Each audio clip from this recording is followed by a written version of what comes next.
Hello, all you beautiful souls. Jules here, and I wanted to pop on for Earth Magic of the Night. And today we're going to be doing an air spell jar for communication. So we're going back through the elements, and I'm showing you a simple blessing or a ritual or a spell, whatever you would like to call it, to work with each of these elements.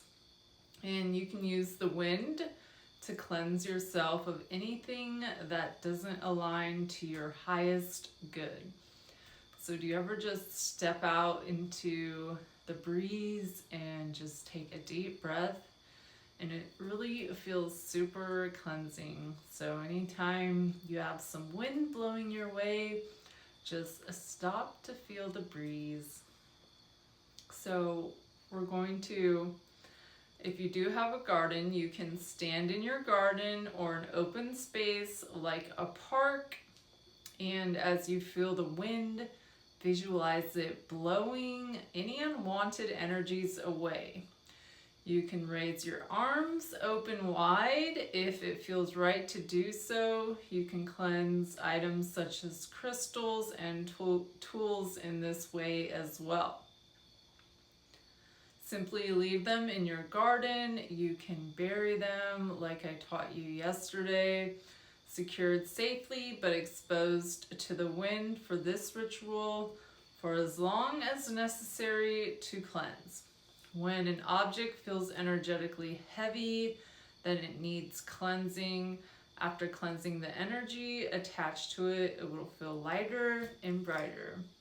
So if you ever bring something home from an antique shop or a rummage sale, maybe it belonged to someone else before you received it, and you can kind of feel their energy still lingering. So you can always take that object and run it through some smoke and sage, or you can bury it like we learned yesterday outside. And then you can also take it out into the wind, and you can place it on top of the ground and let the wind cleanse it. So wind can also be used to end a spell and return biodegradable spell ingredients back into the earth. Things such as incense, ash, or herbs can be returned to Mother Nature by throwing them to the wind.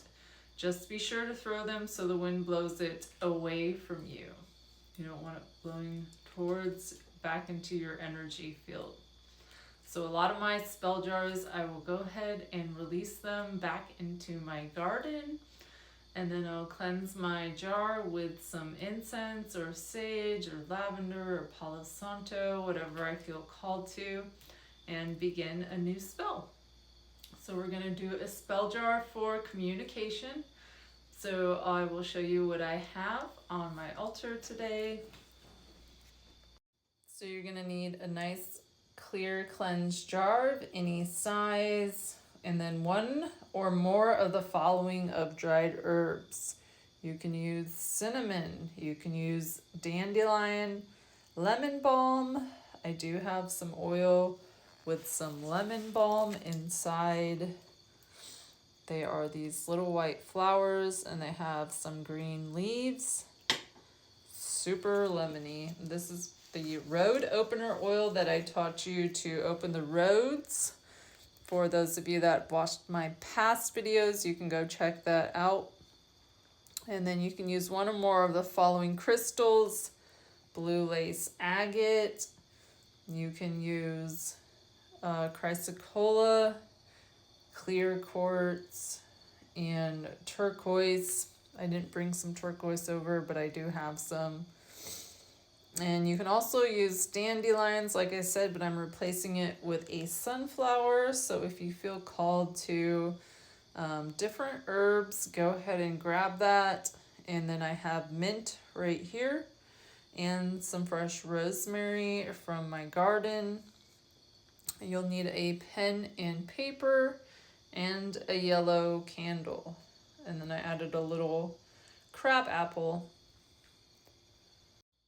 So we're going to go ahead and open up a circle today. So we're going to call in the elements if that feels right to you.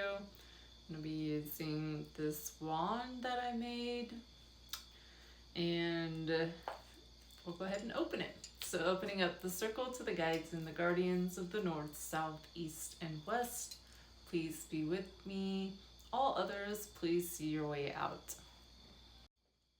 And we're going to go ahead and cleanse the jar. So if you have any incense, sage, Palo Santo, go ahead and grab that, or just run it under the sink, under some water.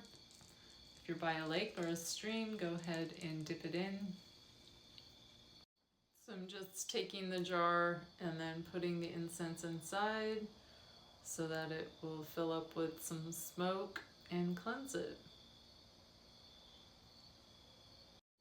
So when we add the ingredients to the jar, we're going to go ahead and focus our intentions of opening up a better line of communication to those around us.